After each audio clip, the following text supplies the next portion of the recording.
आपके एग्जाम चल रहे हैं और कुछ एग्जाम आने वाले हैं, तो इसी के लिए मैं आपके लिए लाई हूँ कुछ जीके की ट्रिक्स। हमको जीके की ट्रिक्स के लिए ये ध्यान रखना है केवल एक वर्ड या फिर एक लाइन याद करनी है और उससे हमारा पूरा 1 मार्क्स पक्का हो जाएगा। हमें बहुत सारी चीजें याद करनी पड़ती है, जैसे चंबल की सारी नदियां, गंगा की नदियां या फिर सार के कंट्रीज, तो ये सब चीजों को ध्यान ही नहीं रखना है, केवल एक वर्ड याद रखने, एक लाइन याद करनी है और हमें कुछ टेंशन नहीं लेनी है। तो उसी एग्जाम के लिए आरआरबी एनटीपीसी के लिए मैं आपके लिए लेके आई हूँ एक केवल और केवल क्वेश्चन, जिससे आप जीके के क्वेश्चन ट्रिक्स के साथ आप क्वेश्चन कर सको। और उन्हीं क्वेश्चन के लिए ये क्वेश्चन आपके हर कॉम्पिटिटिव एग्जाम में, चाहे एसएससी का हो, चाहे रेलवे का हो, चाहे फिर आपका जो है एसएससी रेलवे हो, फिर सीजीएल हो, कोई भी एग्जाम है, कॉम्पिटिटिव कोई भी एग्जाम है, ये ट्रिक्स जीके की ट्रिक्स आपके हर एग्जाम में काम आएगी। एग्जाम में जाने से पहले से वीडियो को जरूर देख लें, ठीक है। बट एक ध्यान रखें, वीडियो अच्छी लगेगी ही लगेगी, क्योंकि एक लाइन से पूरा क्वेश्चन 1 मार्क्स आ जाएगा, कभी 3 मार्क्स आ जाएंगे। तो इसलिए ध्यान रखना है कि एग्जाम में जाने से पहले ये वीडियो जरूर देखें और जल्दी जल्दी लाइक शेयर सब्सक्राइब करें।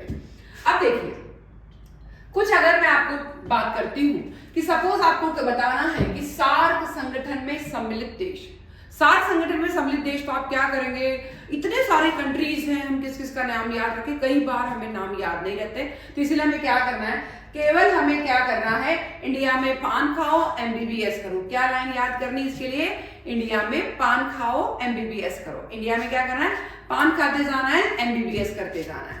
तो उसके लिए हमें इनका शॉर्ट लाइन हमने याद कर ली है। अब किस किस वर्ड से क्या क्या अल्फाबेट से क्या क्या कंट्री बन रहा है, उस चीज को देखते हैं। इंडिया को INDIA में PAN खाओ एमबीबीएस करो। यस, अब मैं सोचती हूँ I से क्या बन जाएगा आपका इंडिया, ठीक है। N से क्या बन जाएगा नेपाल, ठीक है। फिर A से वापस अफगानिस्तान बन जाएगा, अफगानिस्तान, ठीक है। फिर P से क्या बन जाएगा पाकिस्तान। फिर देखिए M से क्या बन जाएगा मालदीव, ठीक है। फिर B से बन जाएगा भूटान और B से बन गया आपका बांग्लादेश और S से बन गया श्रीलंका। केवल और केवल आपने इतने सारे कंट्री याद ही नहीं करे, आपने क्या किया, क्या लिखा, इंडिया में पान खाओ एमबीबीएस करो।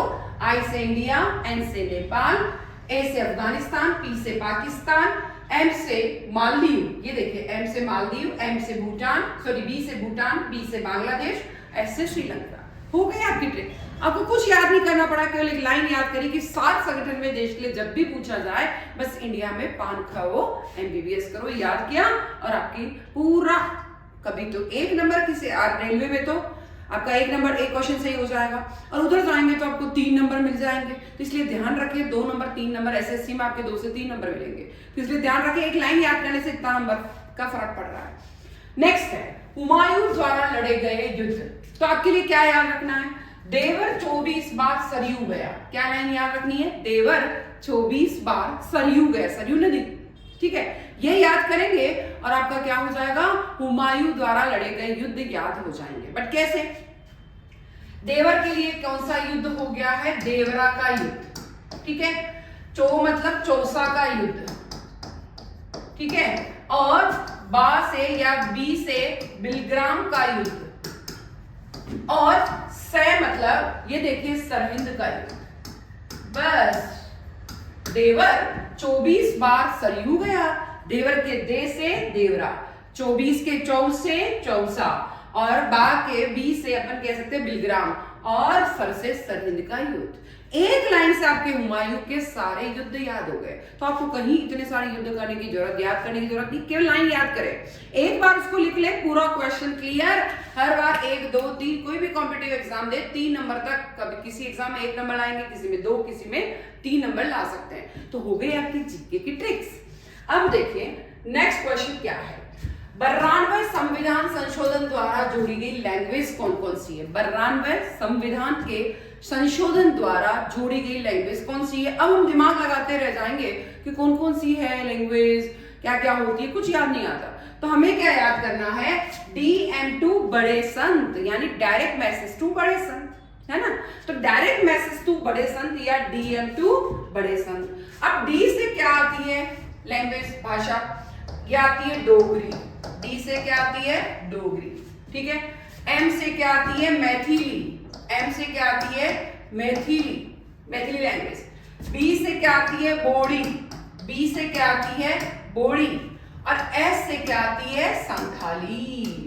यानी 92वें संशोधन द्वारा डोगरी, मैथिली, बोड़ी, संथाली लैंग्वेज जोड़ी गई है, ठीक है। तो DM2 बड़े संत, कोई लैंग्वेज याद करने की जरूरत नहीं, एक बार आप लाइन पढ़ेंगे, एक बार इन सबको लिख लेंगे, बस आपका 1 से 3 नंबर क्लियर हो गए। यानी 92वें संशोधन द्वारा जोड़ी गई लैंग्वेज के लिए DM2 बड़े संत, डी से डोगरी, एम से मैथिली, बी से बोड़ी और एस से संथाली। Yes, clear. अब बात करते हैं चीन से सटे हुए भारत के राज्य। अब हमें कई बार याद नहीं आते कि चीन से सटे हुए भारत के राज्य कौन कौन से, इतने सारे राज्य, क्या क्या याद करें। तो हमें क्या करना है, कुछ नहीं करना। अरुणा हम उत्तर से जामुन लाए हैं, अरुणा आपकी भाभी है, चाहे बहन है, चाहे कोई भी है, उनको क्या बोलेंगे, या फ्रेंड है। अरुणा हम उत्तर से जामुन लाए हैं। अभी तो जामुन का सीजन हो भी सकता, नहीं भी हो सकता, वाले भी है तो खाओ। अरुणा हम उत्तर से जामुन लाए हैं। तो अरुणा, अरुणा से क्या हो जाएगा अरुणाचल प्रदेश, क्या हो जाएगा अरुणाचल प्रदेश। यस, अरुणा से क्या हो गया अरुणाचल प्रदेश। फिर हम से क्या हो गया है हिमाचल प्रदेश, हम से क्या हो गया है हिमाचल प्रदेश। उत्तर से क्या हो गया है उत्तराखंड, उत्तर से क्या हो गया है उत्तराखंड।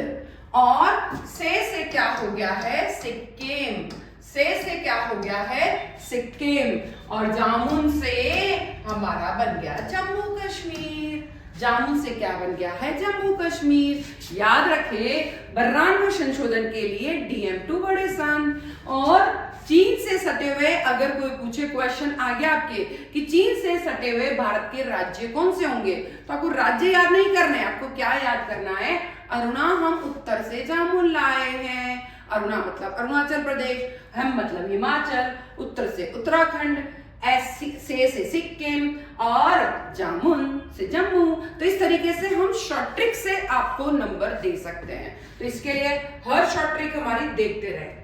फिर आता है कौन कौन से खेल में खिलाड़ियों की संख्या है। हम इतने सारे कैसे याद करेंगे, हमें तो याद ही नहीं होते कितने सारे खिलाड़ी के, हम तो कुछ पता ही नहीं क्योंकि हम खेलते ही नहीं है। ज्यादा ज्यादा क्रिकेट का पता हो सकता है। तो हमें कुछ नहीं करना है, हमें केवल पोलो, बास्केटबॉल, हॉकी, वॉलीबॉल, इनमें कितने कितने क्या होते हैं। पोलो में होते हैं 4, ठीक है। फिर बास्केटबॉल में कितने होते हैं 5, फिर हॉकी में होते हैं 6, वॉलीबॉल में होते हैं 6, ठीक है। वाटर पोलो में 7, नेट बॉल में भी क्या होते हैं 7, ठीक है।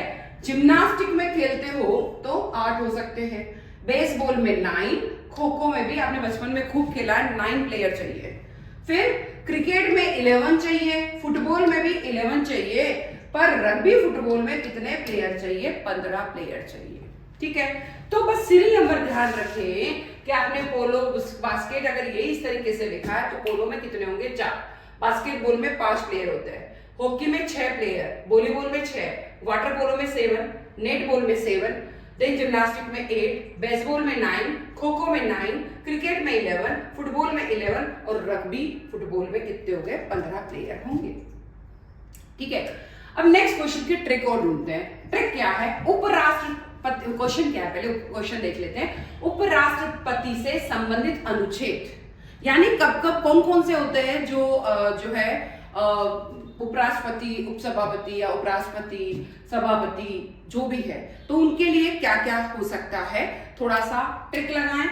मैंने लिखा है उसकी निकासी शनिवार को है, मैंने क्या लिखा है उसकी निकासी शनिवार को है। आधा मिनट का टाइम दे रही हूं आपको देखने के लिए, आधा मिनट का टाइम। यस, आंसर जरूर देखें, आधा मिनट का टाइम है। क्लियर? यस, आधा मिनट का टाइम है आपके पास। क्लियर? उसकी निकासी शनिवार को है, क्या है उसकी निकासी शनिवार को है, तो उसे क्या हो गया अब उसकी यानी उपराष्ट्रपति, ठीक है। फिर से क्या हो गया सभापति, ठीक है। फिर की से क्या हो गया है, कार्य, ठीक। निकासी यानी निर्वाचन, नी से क्या हो गया है, निर्वाचन, ठीक है। कर्म वाइज पढ़ेंगे, अब कैसे करेंगे अभी देखते हैं। ये क से क्या, का से हो गया कार्यकाल, का से क्या हो गया, कार्यकाल। अब देखिए स से, अब देखिए हर जगह आपको ध्यान रखना है, क्या क्या ध्यान रखना है, उसकी निकासी शनिवार को है, तो स से हो गया समय।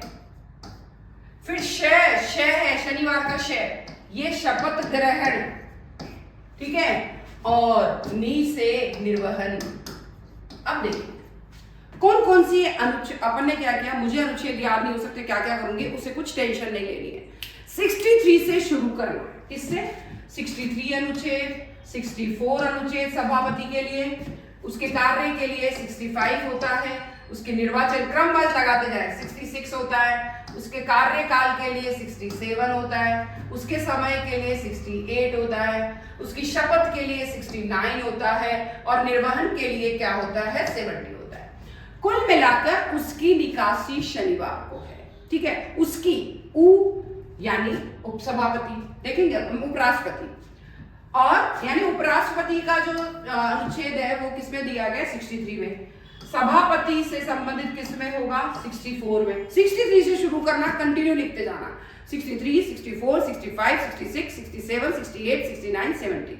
अब इतना याद नहीं होता कि किसके लिए क्या है, बस स्टार्टिंग 60 से करनी, 63 से। उसकी निकासी शनिवार को, उ से उपराष्ट्रपति, उ से आ रहा सभापति, कैसे कार्य आ रहा है, निकासी में नी से निर्वाचन आ रहा है, का से कार्यकाल, समय कितना है, सी से समय मतलब समय कितना लगेगा, शनिवार किसके श से, शपथ ग्रहण कौन से अनुच्छेद में, 69 में है, और निर्वहन जो है वो कौन से अनुच्छेद में, 70 से। तो उसकी निकासी शनिवार को याद करना है, 63 से शुरू करके 70 तक जाना है, ये ध्यान रखें, बाकी हम कभी भी याद नहीं कर पाएंगे। इतनी अच्छी ट्रिक, इतनी इजी ट्रिक शायद आपने कभी नहीं देखी कि जल्दी जल्दी कैसे याद करें। 63 से शुरू करना है, 70 तक जाना है। उसकी निकासी शनिवार को, उसे उपराष्ट्रपति, की से सभापति, की से क्या आ गया, कार्य आ गया, निकासी का नी से आ गया निर्वाचन, का से कार्यकाल, सी से समय, फिर शपथ शनिवार, श और शपथ और न से निर्वहन। तो इस तरीके से अपन बहुत अच्छे से इस तरीके से एक लाइन से पूरा क्वेश्चन 63 से 70 का याद कर सकते हैं। आपको कुछ याद नहीं करना है, उसकी निकासी शनिवार को है। नेक्स्ट, अब देखिए कुछ क्वेश्चन ऐसे हैं जो हमें क्या करने हैं, बहुत अच्छे से लर्न होने चाहिए।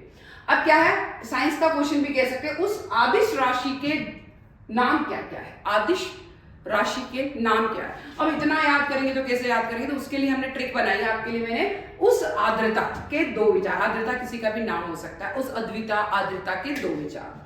अब उ से क्या बनेगा, ये ध्यान रखें, उ से बनेगा ऊर्जा, ठीक है, स से बनेगा समय, ठीक है, आ से बनेगा आर्द्रता, ठीक है, आ से बनेगा आर्द्रता। फिर आ रहा द्र से बनेगा द्रव्यमान, द्र से बनेगा द्रव्यमान। ता से बनेगा ताप, ता से क्या बनेगा, जल्दी देखते हैं, ताप, ठीक है। के लिए आप भी बता सकते हैं, वैसे तो कार्य, ठीक है। अब थोड़ा सा आप भी सोचे, दाब, और कैसे, देखिए दो से क्या बन गया, दाब, वी से बन गया विद्युत धारा, और चा से बन गया चाल। इतनी सारी, पर आपको इतनी सारी याद कैसे होगी, तो हमें इतनी सारी याद नहीं करनी। उस आर्द्रता के दो विचार। अब ऊ से बना ऊर्जा, से बना समय, आ से बना आर्द्रता, द्र से बना द्रव्यमान, फिर के से बना है कार्य, और ता से बना तापमान, दा से बना दो विचार में, दा से बना दाब, और वी से बना विद्युत धारा, और चा से बना चाल। उस आर्द्रता के दो विचार, उस आर्द्रता के दो विचार से सारी अदिश राशियों के नाम याद हो गए। चाहे आप किसी भी एग्जाम को देने जाए, चाहे आरआरबी, एनटीपीसी, चाहे कोई भी जो एग्जाम है, एसएससी, CGL कोई भी एग्जाम है, बस ये ट्रिक काम आएगी, आपको कुछ नहीं करना है। क्लियर? अब है मानक रेखा भारत के किन राज्य से गुजरती है। अब इतने सारे राज्य मैं कैसे कैसे याद करूं, मुझे भी याद नहीं होते, तो इसके लिए मैंने क्या बनाया है, यूपी में आंधी से छतर उड़ गया। यूपी में आंधी से छतर मतलब कोई मंदिर का छतर हो सकता है। यूपी में आंधी आई, उससे छतर उड़ गया। यूपी में आंधी से छतर उड़ गया, ये लाइन याद करी।